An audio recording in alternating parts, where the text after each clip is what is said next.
Baldrick, get the door. Yes, my lord.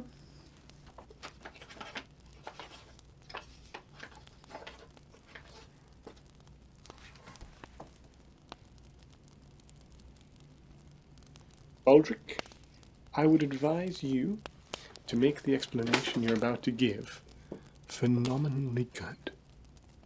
You said get the door. And when I got the door, there was this messenger. Ah, well, hand it over then.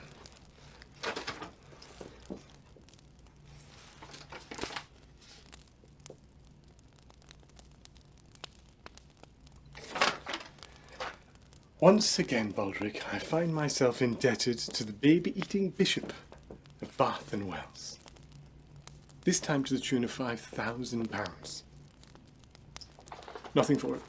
Going to have to sell the house, and you're going to have to live in the gutter.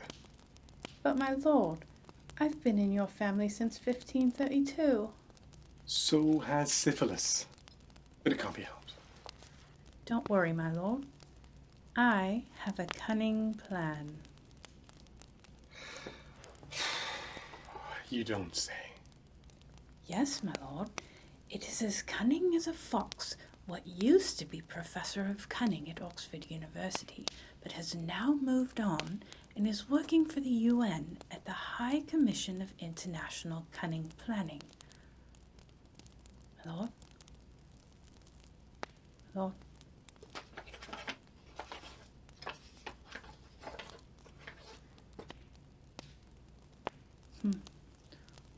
Well, perhaps you'd like to hear my plan. Great. Well, before I tell you my plan for Lord B, maybe I can tell you my plan for myself. It's on a smaller scale, but it's equally cunning. Right. Well, ever since I was a child, I had a dream of becoming a seller of turnips, but I never had the capital to get started.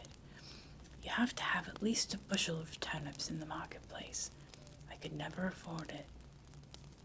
Now, of course, turnips are plentiful, but nobody's buying.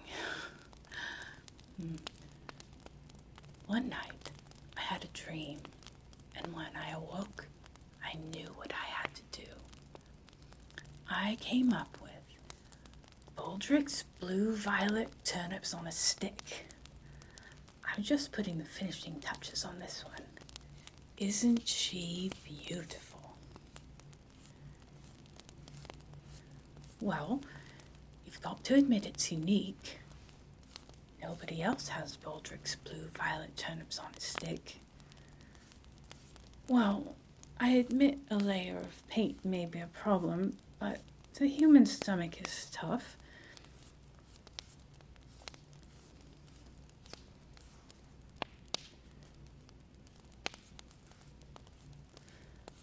I'm sorry, I just got distracted by the beauty of this turnip. Turnips have always meant a lot to me. All my best memories are tied up in turnips. When I was a child, I was given my first turnip at the age of 3, when I had reached the maturity to be able to handle my own turnip.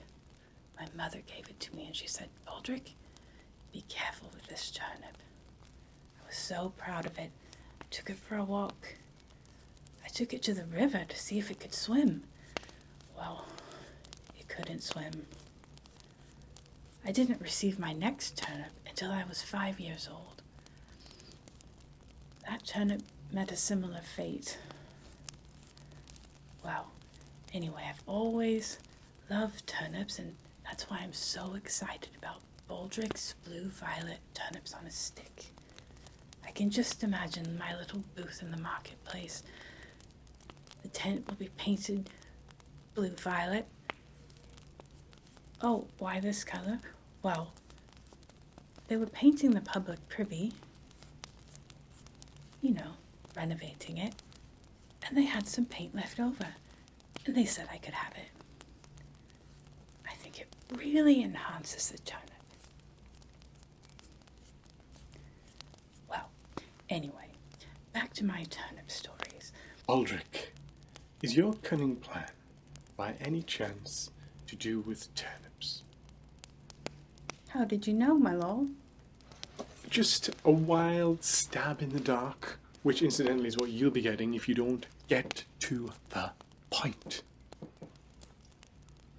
Well, my lord, if there are so many turnips, why not buy 'em cheap, carve 'em into bricks, and sell 'em as building material for houses? Baldrick, that is the most stupid of stupid plans that eclipses the stupidity of all other stupid plans. However, your ludicrously stupid plan has given me a brilliant idea. You there, messenger. I have a job for you. I'm going to write down Lord Percy, heir to the Duke of Northumberland's address. He is the exact opposite in social status to our Baldrick here. Yet, in terms of stupidity and intellect, he is his very twin. Now, I want you to tell Lord Percy to get his alchemy equipment out. And I want him to follow this recipe to the T. No deviation from any of the letters. Now, off with you.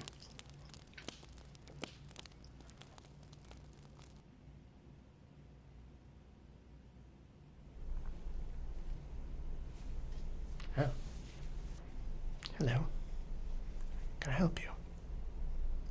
Ah, yes, a message from Edmund. How is my old chum? Yes, he usually does act like that. I'd like to believe he has a heart of gold buried beneath that facade of pure evil. I would like to hope so, at least. Anyway, let's see the message. Hand it over.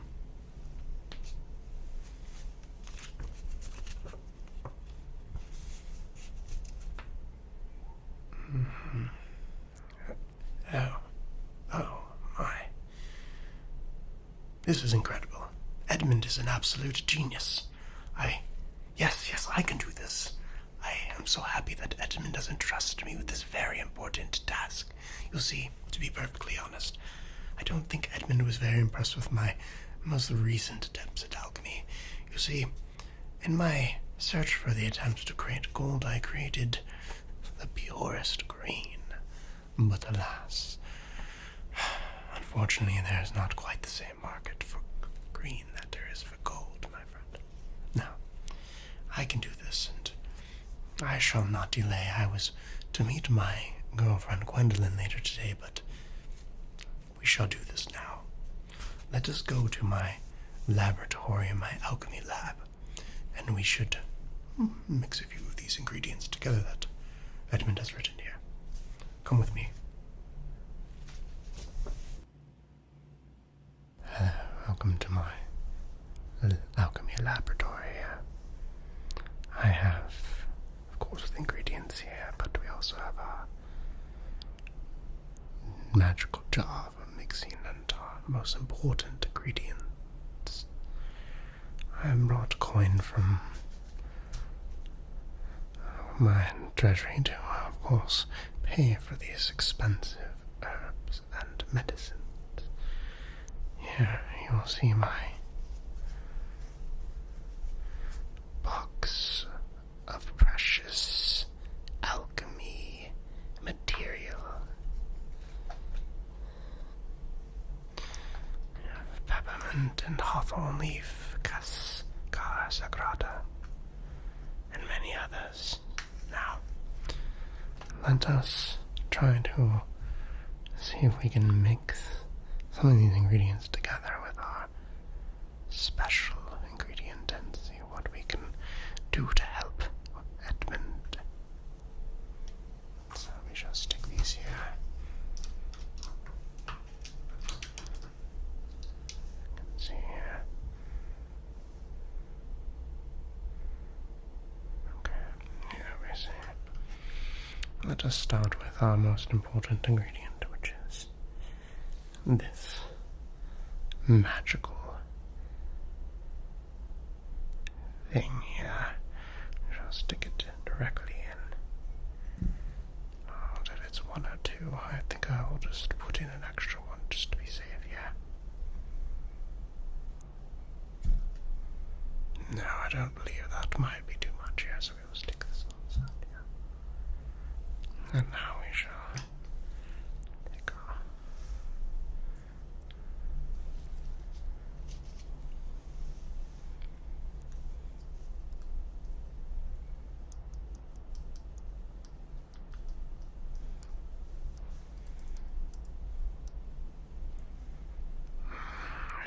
Yes. Let me check the recipe here, because I believe it calls for just about 2 spoons of that.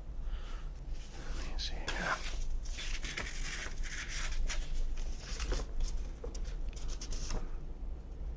Let's see, I don't have that. It's ingredients I simply do not have. I suppose this rosemary leaf, perhaps, will satisfy, perhaps. Let's see. Yes, we shall try that instead. Yeah, let us try this.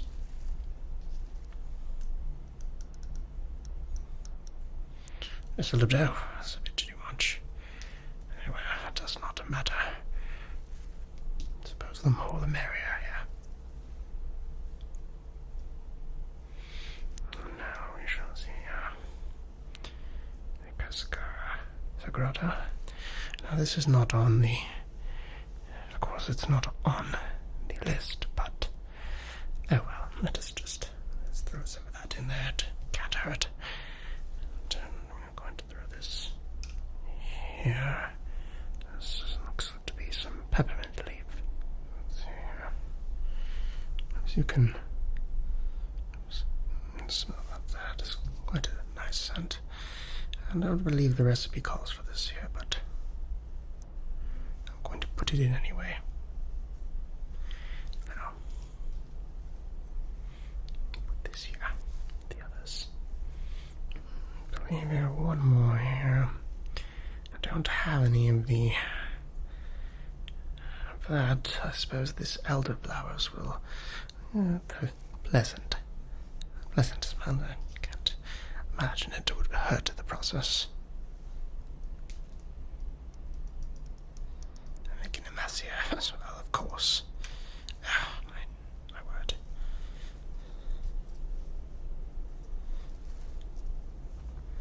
Let me just quickly refer to my alchemy book to see if perhaps there's a substitute here, or if it is good as it is.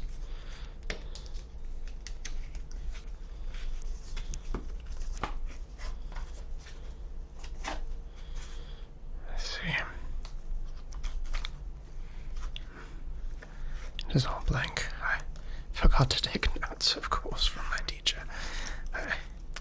Oh, old Percy. You devil. Let us... We'll just ad-lib. Let us see what we have here. Let us mix the ingredients, because my book seems to say nothing more on the appropriate substitutions. Let us attempt to see what we find.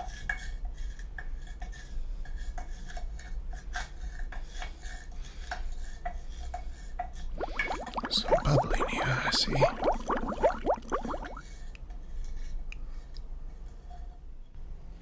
And now for the final ingredient.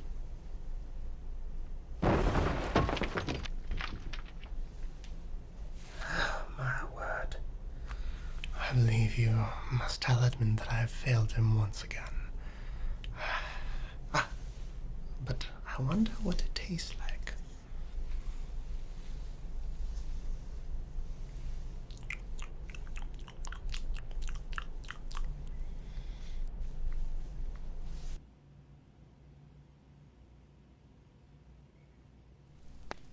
The messenger has returned, my lord. Ah, you're back. You certainly took your sweet time. Although I guess that could be attributed to that idiot Sir Percy. Not exactly the sharpest sword in the armory. Although he is the only person I know who has alchemy equipment. Anyway, how did you get on? Yes? And?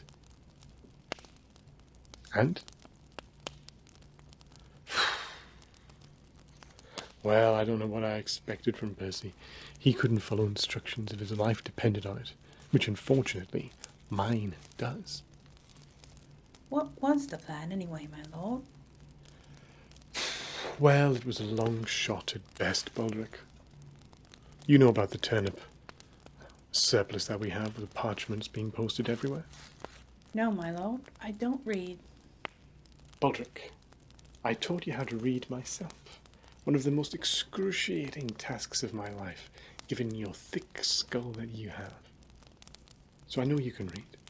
I didn't say I couldn't, my lord. I said I don't. My cousin Baldrick told me that reading was the devil's work, and ever since then, whenever I try to read, I just see little snakes wriggling across the page. Baldrick, of all the ridiculous idiots in London, you are the most idiotic. I thought at least that fool Percy could follow my recipe of distilling turnips into an extra strong alcohol that we could sell for a profit. But, alas no, there's nothing else for it. Throw yourself upon the mercy of the baby-eating Bishop of Bath and Wells? No, Baldrick, there's no point in doing something like that. The baby-eating Bishop of Bath and Wells is a merciless, evil wretch, and so there'd be no mercy to be had there. But I have an even simpler plan that I'm afraid I won't be able to explain to your simple brain. You're probably right, my lord. So I might explain it to our messenger here.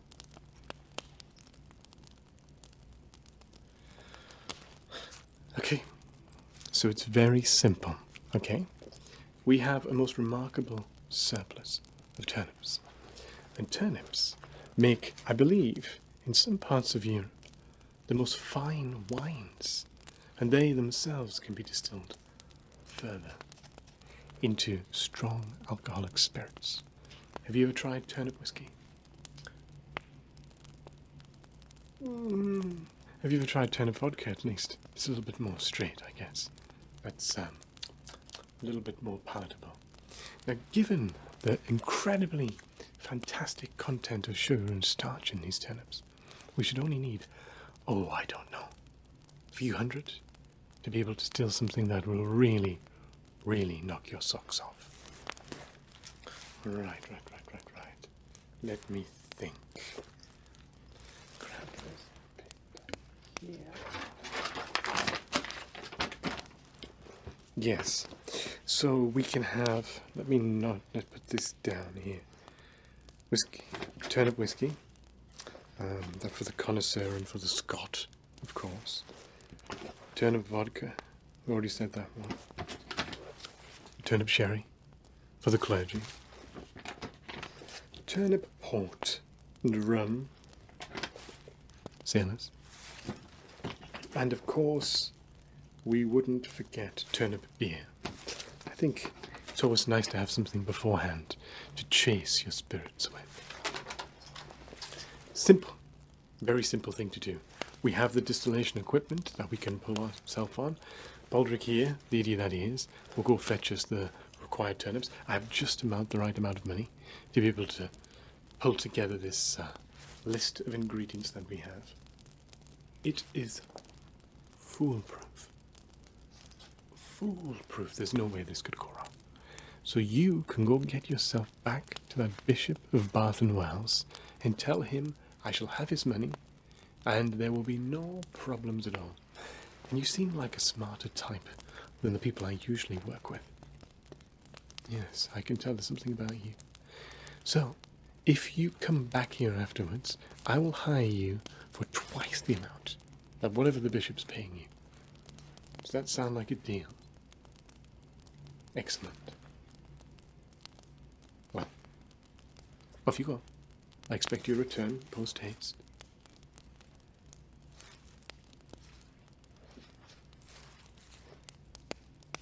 Baldrick. Yes, my lord?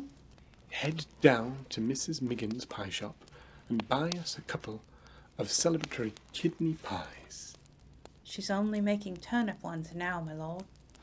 Fine turnip pies, then.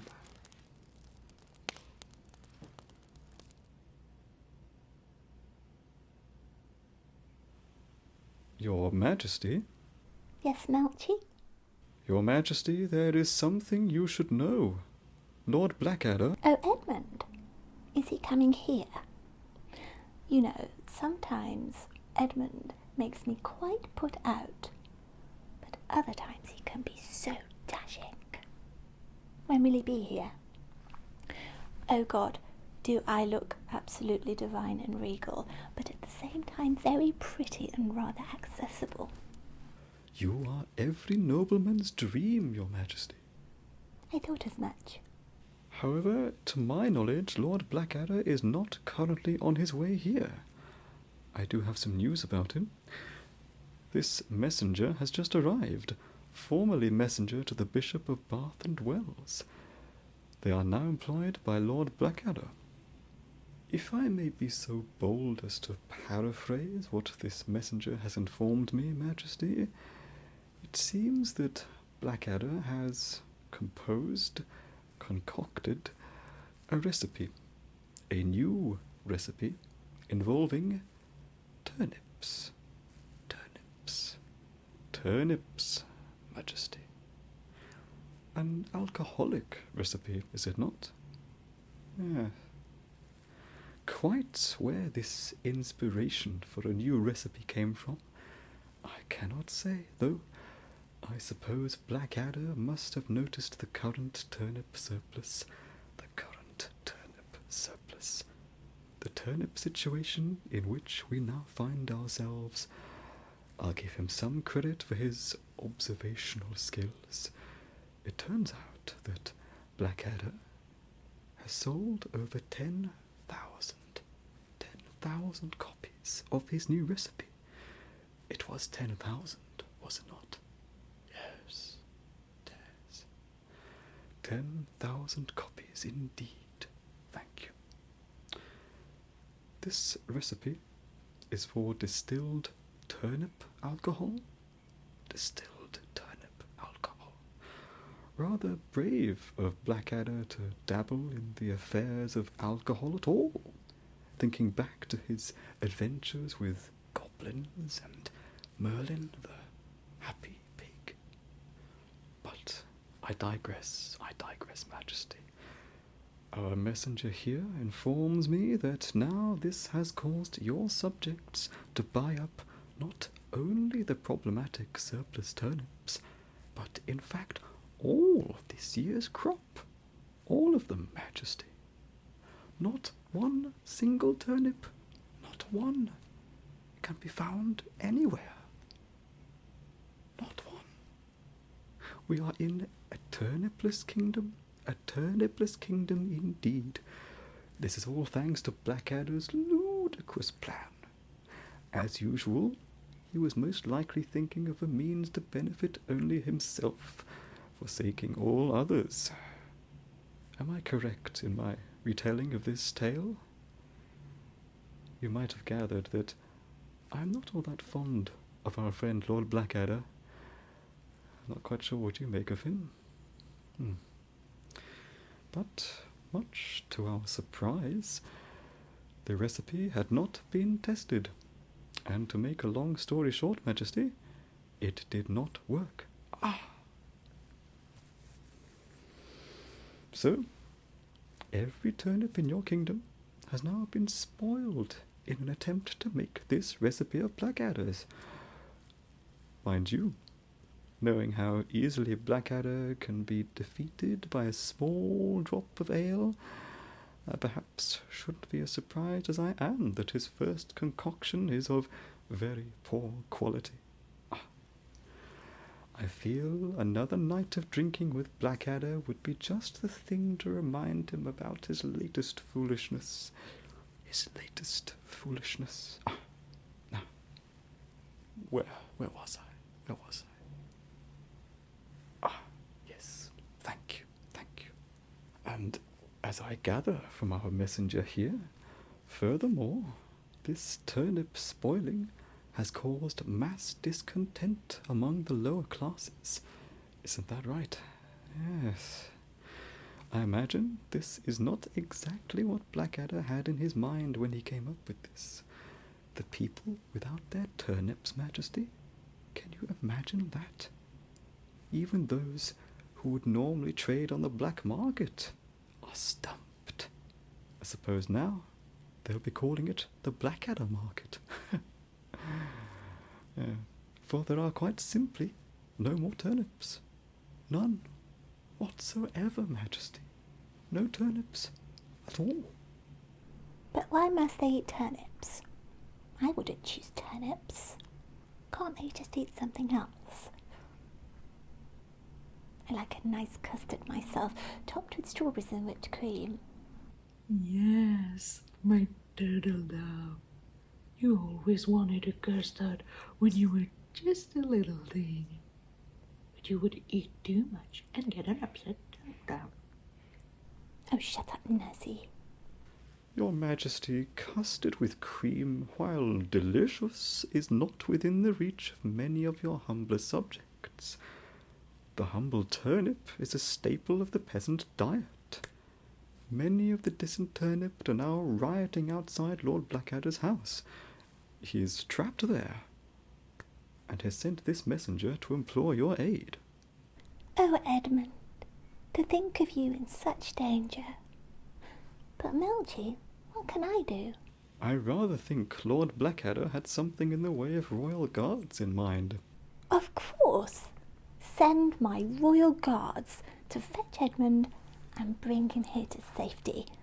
Leave the messenger here in case they are needed. Right away, Your Majesty. Nursie, I am so terribly worried about dear Edmund. To think of him in the hands of an angry mob is just terrifying. I should execute them all immediately. What a naughty thing to say, my Rosamond. If you weren't so big, it would be time for Mr. and Mrs. Peng to take a short, sharp trip to Pottyland. But Nursie, why have you got a French accent? You didn't have one yesterday. Well, my dumpling, this morning I met the French ambassador's secretary in the hallway, and he asked me if I had ever been French kissed. I said no, and he showed me. Afterwards, I found I was stuck with this accent. Nursie, that is absolutely ridiculous. But I haven't got time to argue with you about it. I'm dreadfully worried about Edmund, but at the same time I can't have him ruining the kingdom's entire turnip crop with no consequences. Goodness me, this is a very difficult decision to make. Obviously, it's really hurting my head a little bit. Now, what did I do with Wessex again? I can't remember, but Ponsonby, yes, I chopped his head off. And then what did we do with Leicester? Oh gosh, he was a rotter. Yes, I enjoyed chopping his head off. Edmund is very different because 1 minute I want to chop his head off, and then the next minute I just want to, But I can't have him running around thinking that he knows better than me. It just isn't on. Well, to be honest, I think that it just ends up where we just have to chop all their bloody heads off. The whole bally lot of them. I think that sounds like a wonderful idea. And if I save Edmund from the mob, then I might even consider marrying him. He won't be able to refuse. But Edmund is too pretty to have his head chopped off. Don't tell him I said that, though, will you, Nursie? I think execution is pretty much the answer to most of my problems. Nursie, this bloody messenger is yawning while I'm talking. I'm going to have to cut the head off. Don't do that, my little pumpkin. A good messenger is hard to find. What if there were no messenger? My little muffin would have to trip all around the countryside, delivering her own messages. And her pretty little shoes would get all dirty. Let me take care of them for a while, my dumpling. I'll keep them out of the way. Well, all right. See that you do. So, let's get you comfortable for a resting nap, shall we? Oh yes, you can trust the good old Nursie to take good care of you. Oh no, don't worry, my dear, and don't take it personally. It's not you. It's my little Queenie. Lately, she wants to execute everyone. I don't know why. She wasn't like that when she was just a little thing.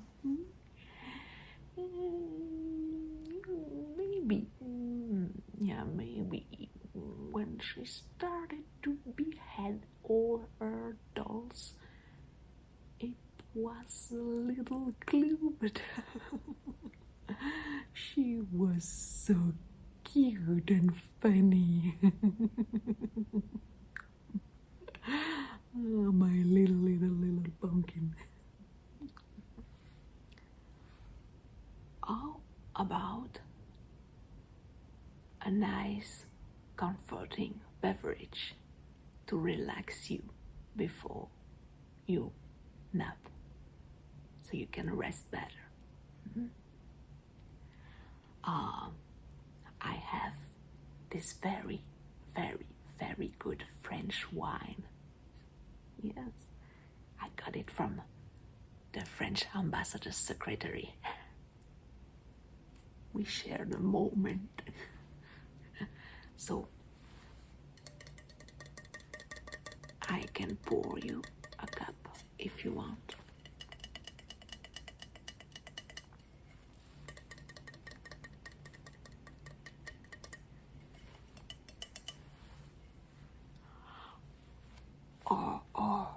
Or I have a better idea.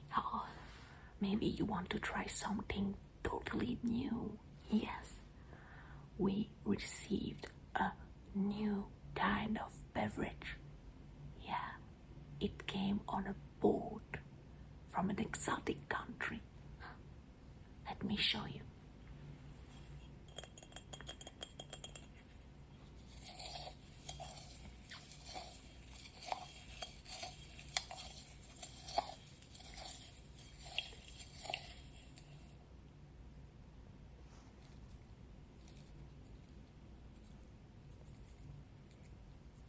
It's made from dried plants. Yes, I've been told that I'm supposed to mix them with hot water before drinking it. Hot water. Drinking something hot. Yeah, that's silly. I guess it will never work in our country. Unless we had milk into it. Yes, of course. Everything tastes better with milk. Oh no, not my milk. This old cow is out of milk since years now, you know?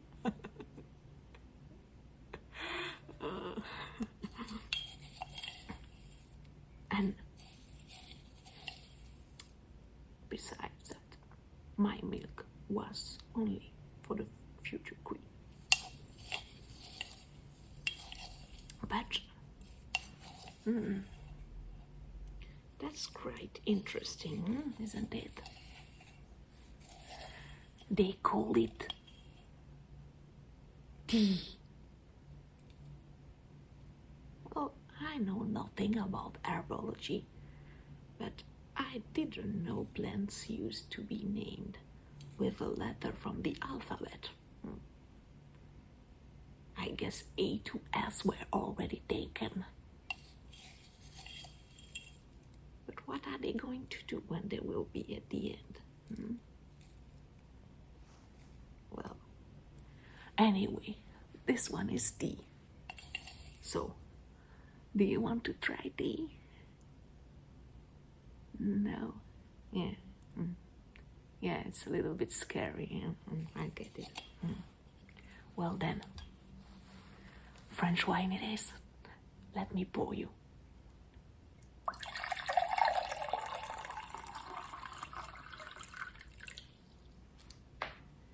And here it is for you.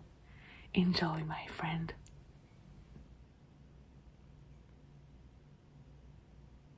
Oh, Edmund, you look terrible. Yes, Mum. The bloodthirsty mob were quite violent, but I managed to fight them off, one by one. That's not what I saw, my lord. I saw you knocked down by a little girl, and then carried here crying by these guards. Shut up, Baldrick. Edmund, I came as soon as I had. Lord Blackadder, looking a bit worse for wear, are we? Now, Edmund, tell me honestly, did you really ruin the whole turnip crop, you naughty bad man? Mum, I cannot tell a lie, for it was I, although I had only the best intentions in my heart.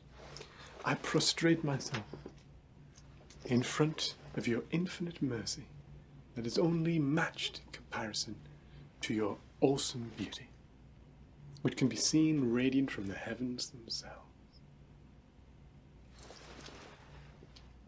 Oh, Edmund, I can't stay mad at you. You're only too handsome and charming. Forgiven. That's right, my little gooseberry pie. You always were the most forgiving of souls. Why? Once you forgave one of your little playmates for dropping a strawberry custard on your little shoe. Not until after you'd given him a swift kick in the knee, of course. Such a little angel you were. Well, Blackadder, it appears as though fortune has smiled upon you once again, though you never know what may turn up for you in the future. Melchett, I prostrate myself in front of the world's greatest comedian.